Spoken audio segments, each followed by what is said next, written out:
Every once in a while, it's nice to visit the deceased, to pay our respects and remember the legacy left behind. These relics from the past might be gone, but aren't forgotten. We know the GoldSrc engine is home to some amazing mods. This is where many people found their passion for game development. It's beloved and still used for projects today, but in the past, when it was more popular, there were some very interesting mods that have been buried a long time ago. Now, many are single player, so we can't really call them dead, but today I'm referring to the multiplayer ones, particularly PvP. Some projects never came out of beta or were too ambitious. It's sort of normal. Nobody ever made them with the idea to create the next big hit, but some did find success within their own niche. For this list, I chose the most interesting that had unique ideas, because, well, it would be super easy to list off thousands of gimmicky PvP mods, so let's go explore beyond.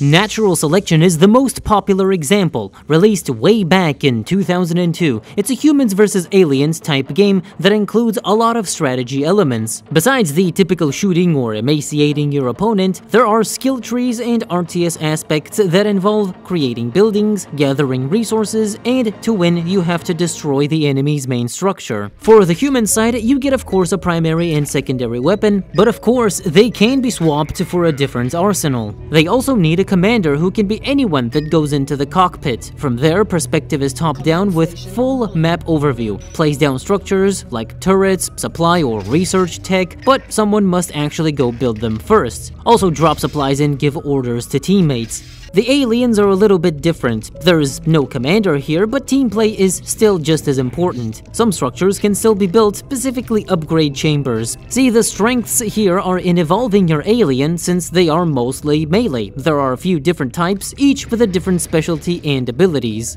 So whether you're building a turret, obtaining an upgrade, or mutating into a bigger monster, these cost resource points, which are obtained by resource towers tapped into nozzles. These are very important and integral to winning, so each map has multiple nozzles. Getting into as many as possible will grant more points, which leads to better stats and upgrades, thus further ensuring victory. And for those looking for a more simple experience, there is a skirmish mode that removes almost all strategy and makes the game more of an unga bunga me shoot you die.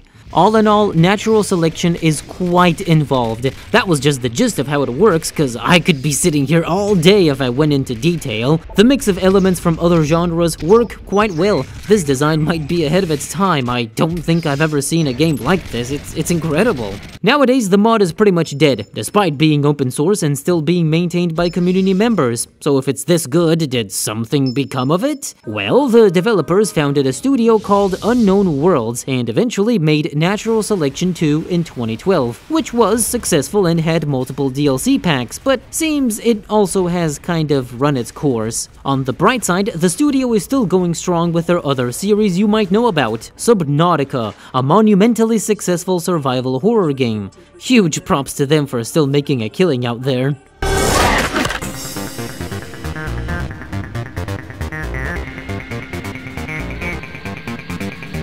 Half-Life Rally is a game about racing from 2001. Yeah, someone managed to mod a fully functioning racing game. Well, actually, multiple people. Despite its name, it doesn't actually use any Valve characters, although it would have been cool. Anyway, it looks and plays very similar to most racing games of the time. There's a multitude of cars to choose from, each with different stats. They seem to be based on the real ones, though I don't exactly know how accurate the representation is. They all control pretty fine despite using only the mouse, and the physics depending on the slope are accurate. Only that much though, as you can't flip over the car or sustain damage of any kind, likely would have been very difficult to make it work.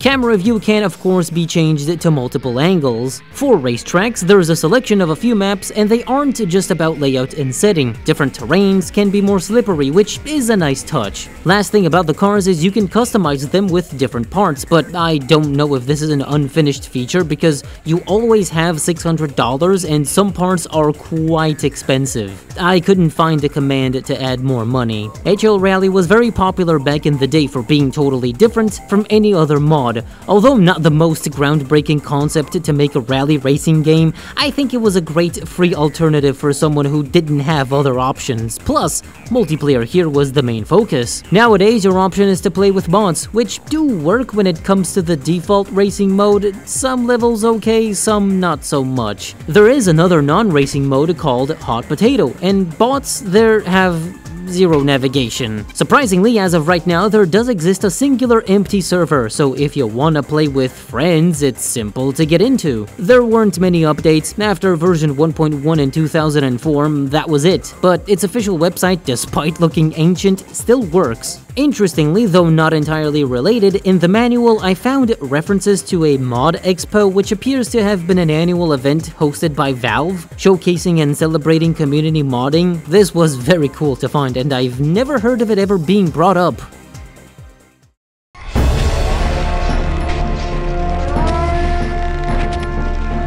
Pirates, Vikings, and Knights. Ah, now isn't this a kid's dream come true? All your favorite historic warriors engaging in epic battles. No, but seriously, this mod is fun, especially because it's a three-way PvP game. The theme, while looking serious on the surface, is actually rather unserious and not really meant to be too competitive. Just reckless fun, as maps don't seem to have specific objectives. I think a few involve stealing treasure, but it's just deathmatch for the most part. If 3 teams is too much, some work with only 2. Now, each faction has 3 classes to choose from that are unique in playstyle. Pirates specialize in lethal damage. They have the skirmish pirate, who has a sword, pistol, and a single throwable explosive barrel for tons of damage. Sniper, of course, has a one-shot kill musket that reloads forever, pistol, and a dinky dagger. Captain has a sword, a powerful blunderbuss, and parrot. You command it to attack enemies that can be recalled, but also it can be easily destroyed. Vikings are tanky and deadly at close range. There's the Axeman, who has a sword and shield, throwable axes, and 1 double-handed twin axe. Berserker is equipped with 2 axes for fast attacks and a big hammer. Of course, he can go berserk for better effectiveness, but at the cost of losing health.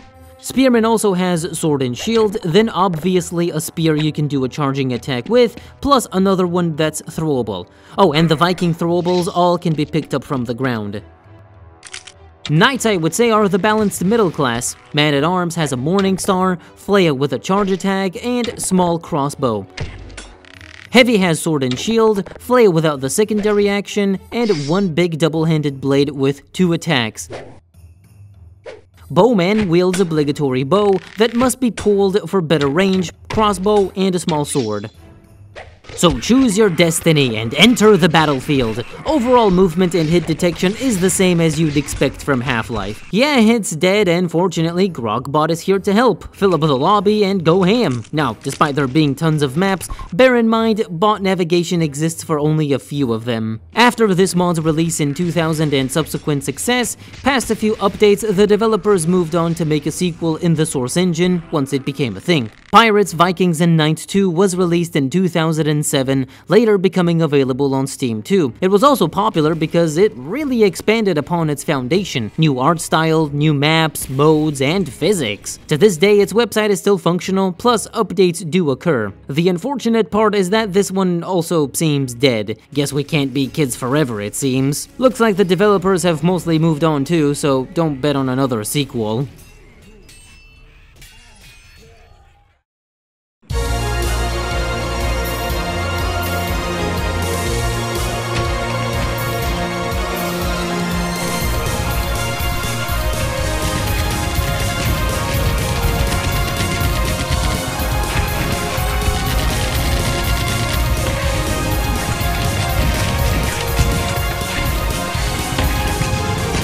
Vampire Slayer from 2001. Listen, I know what you might say. Well, doesn't this constitute for a gimmicky PvP mod? Yes, but no, it's just really cool. Let me show you how it works. 2 teams, Slayers and Vampires, each with 3 classes. Slayers use long-range weapons, and classes mostly come with different loadouts. Quirks are that 8-Ball has a secondary on his melee to cause knockback, Molly shoots stakes from her crossbow, and Father D can become immune to damage with his cross for a brief period. I love his quote, "I kick ass for the Lord." Vampires are melee only, with a leap and high jump, plus each having a unique ability. Lewis has body heat sense, Edgar can become invisible, and Nina has sunlight protection. As for combat, Slayers can be a one-hit death in the head or just 2 hits, which makes sense considering they have ways to defend themselves, while vampires get downed instead of dying and will resurrect unless pierced with a stake by using melee. They can be killed without downing first if meleeed entirely, but that of course is risky. Another upside is healing by munching on corpses. A downside, however, is stepping in sunlight causes them to burn and eventually evaporates these bloodsuckers as you'd expect. Not every map has sunlight though. I think most are during the night or foggy, and that brings us to game modes. Either eliminate the opposing team, cause chaos and capture the cross deathmatch, or this one other game mode where Slayers can win by destroying coffins. There's a pretty fine selection of maps, but I do wish some of them were more open. This time I can confirm the bots do function properly on all maps. With all that in mind, yeah, it's pretty fun. If I had to say, the best vamp is Edgar. His invisibility can be OP, though useless against bots, but the other ability options don't do much. Father D is the best Slayer. His weapons are accurate and the invincibility can be pretty handy. I don't understand how Molly's crossbow works. It shoots stakes for an insta-kill. You have to aim for the heart, which I don't get how to do, but the bots are pretty good with it at least. 8-Ball is for spam. His auto shotty and revolver don't do tons of damage, but have enough magazine capacity. Anyway, updates for this mod stopped in 2005. There hasn't been anything else since, but its old website still works. I like to imagine that if it got more updates and classes were more potent, even more people would have played this.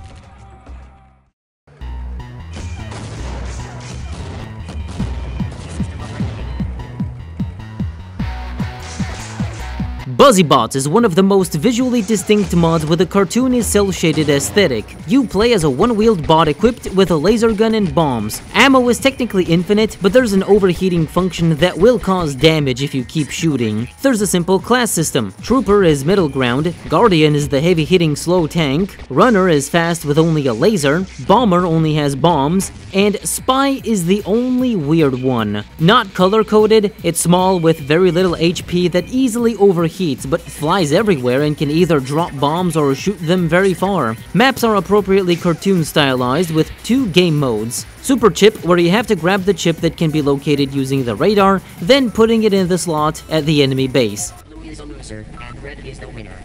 And the other one, you have to blow up the enemy beacon. Blue wins. Winning a round grants you a point to put towards an upgrade of your choice, and I feel like if you stack enough, it might get unfair. Or maybe not, cause the max is 3. Map layouts are simple and easy to navigate, but watch out, there are the skrunks roaming around. Just a bunch of invincible floating shapes that, if damaged, will get angry and come at you to clap back. No bots to play with this time, unfortunately. At least I can show you in third person how the models look. As far as I know, this mod was abandoned in 2002 with only an unofficial patched version from 2005 to help it work with Steam. Well, I don't have anything else to extensively cover. From here on, mods were either fan games based on pre-existing franchises, unfinished, not much history to explore, or a bit too derivative to bother milking for content. I really wanted to talk about RPG genre mods, but I only found a niche one called Land of Legends. Unique art style with a complete campaign, but the story and gameplay were very basic, also not very polished in general. International Online Soccer was made by the same guy as Vampire Slayers. Yeah, it's foosball, offers more than Soccer Jam and CS, and that's about it. Hostile Intent tries to present a military FPS as realistic as it can be. No crosshair or HUD, only ADS and intuition. Anyway, I think that's enough. So many ambitious projects were made by the modding community, and so many more never saw the light of day. This hobby is unpaid labor, so such it is most of the time. Nonetheless, what we got paved the way for some people's careers and graced everyone else with more fun ways to play Half-Life than ever. Today, there's very few multiplayer-focused mods still in development. If anything, once again, this shows how awesome GoldSrc is. Alright, I'm gonna go and figure out how to stop everything from floating. Don't even know how it all ended up this way, to be honest.